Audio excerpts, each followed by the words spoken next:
Hey everyone, this is Carlo of 4GQ TV here at PAX East 2024, and I'm here with Jordan Mathewson, the design director at Illfonic. And Jared Garrettson. Nice. Well, I just want to tell you guys first off that I'm really excited for this game. I'm a huge fan. So, guys, are you guys fans of the franchise? Oh, yes, very much so.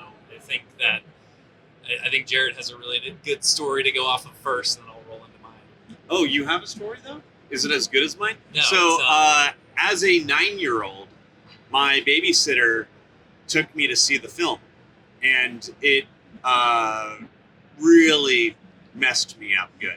I couldn't walk out of a fast food restaurant without looking for Jumbo trying to stalk me, and that movie definitely just stuck in the back of my head ever since then. And it was really kind of cool because when it got announced, we were able to meet the devs that day, and then it was just one of those fun experiences. Yeah, and it's something that I saw later in life, so I got to really enjoy everything about it and really kind of drink it in, and it's been extremely fun working on it as a game. Yeah. That's awesome. How long has it taken you guys to develop the game from concept to where it is now? So that's kind of that's the interesting part. So TerraVision started it a few years back, and they announced it, and we met them, and because of our experience with asymmetrical games, we kind of buddied up at Gamescom, and then they had us come in and play it, and we gave them feedback, and they told their publisher, and it was just this really interesting line of events, and then we were able to kind of get the franchise and bring TerraVision into the Illfonic structure, where we brought all of our skills and all of our technology in. And so now we're working on Clowns. It's been very fast. It's been very, very fast.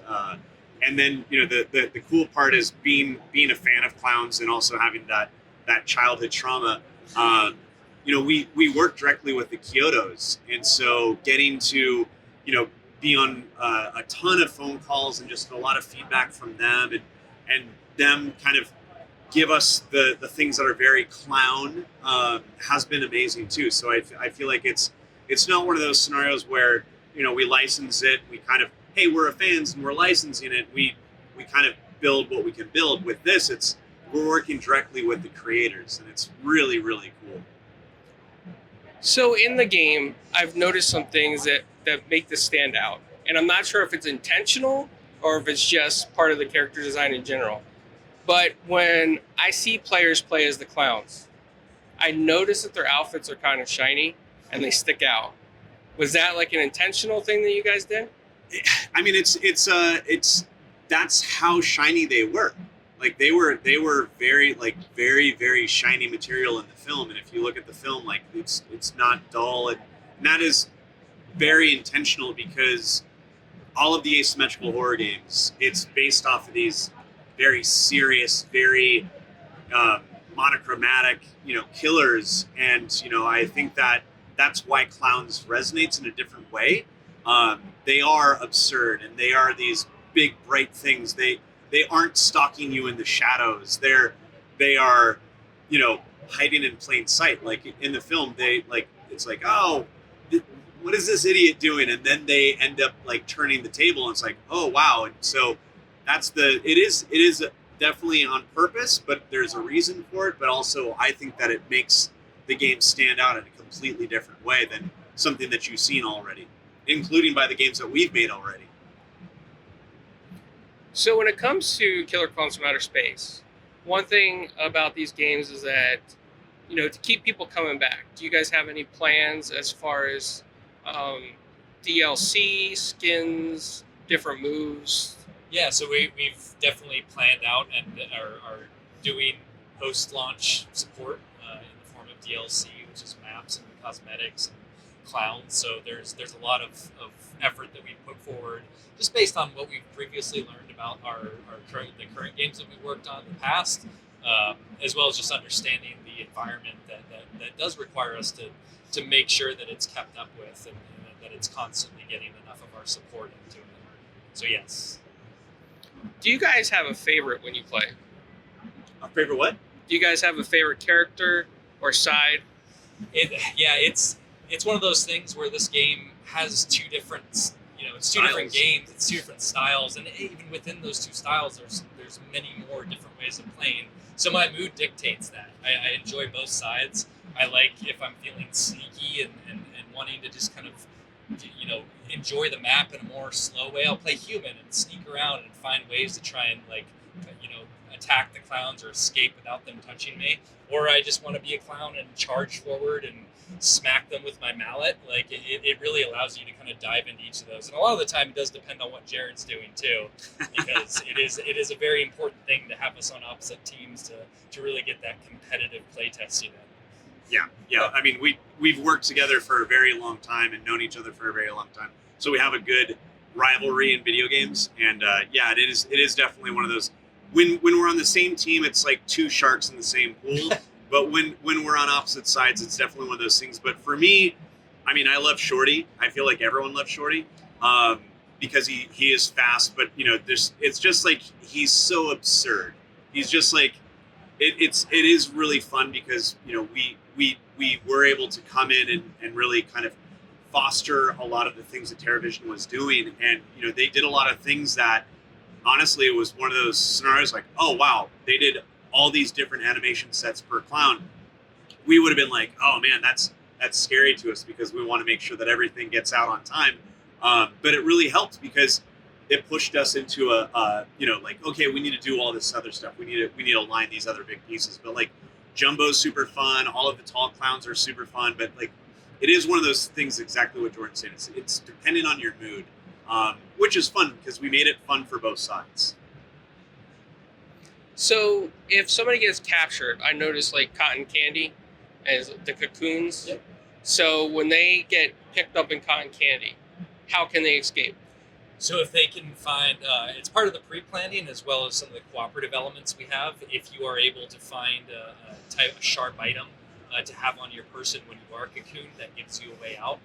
But there's also ways that other humans can come and you'll be marked for them, so they can come and save you if you've been cocooned. So it's a good idea to make sure you keep that in mind. Additionally, we do have the spectator mini games that give people the opportunity to actually hand you stuff, which can include a piercing, sharp item that will get you out. So there are multiple ways for people to escape those scenarios.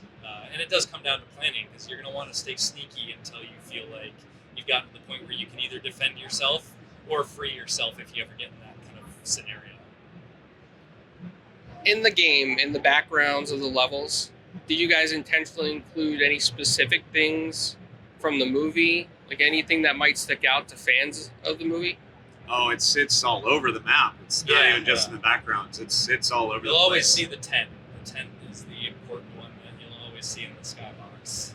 But yeah, there's a lot of things that are throughout Crescent Cove callbacks to the movie, in and outside of the maps. Yeah. We have in that map that we're playing right now, the Carnival map. There's definitely call outs that if you have a keen eye, it's like, oh, I saw that and I see that. In all of our maps, we have some pretty cool call outs that I feel like it's a cool thing because we have been talking to quite a few people that have never seen clowns or never heard of clowns, but they love asymmetrical games. They love the violence or whatever, or they're just like, oh, clowns really, oh man, they get excited about it. But those people that watch Killer Klowns, every Halloween or all the time or whatever, and they'll see a map and they'll see a thing in a map and they're like, I got it there, That's purpose. Everything that we've done is like really as fans, and once again, like the Kyoto is helping us out, calling out things or saying like, giving us some feedback or calling out like those subtleties that they might even only know because it's like such a background element. They've been giving us a lot of great stuff. Has it been hard to balance the game? It's always hard to balance asymmetrical, but we were able to kind of approach it in a way that gave us a really good footing.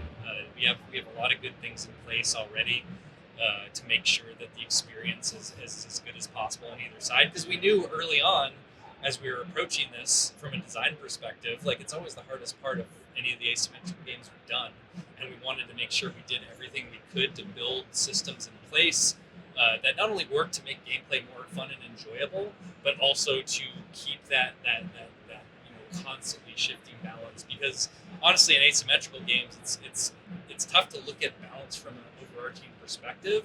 It is a very situational thing that shifts in ways depending on what's happening in the game, which makes it so much more complex.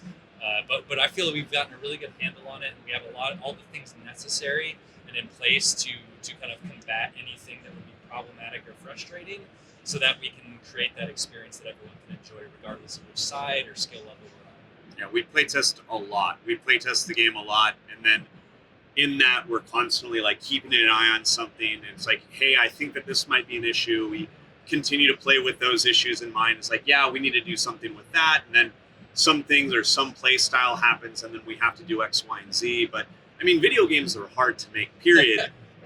It's much easier to just go, each team plays with the exact same everything. But we've seen that. We've seen that for 100 years now. And so I think that asymmetrical games, yes, they're harder to balance. But I mean, you're making two games, essentially. But it is one of those things where I feel it's a lot of fun just to do. And it gives the game industry, it gives the gaming world a lot more to kind of reach and grab off of. But yeah, I mean, it's very difficult. But constantly playtesting, a really good team. I think that, and then also when the game goes out, we'll of course be balancing and doing everything that we do. Probably for quite a while until it really gets dialed in. So yeah.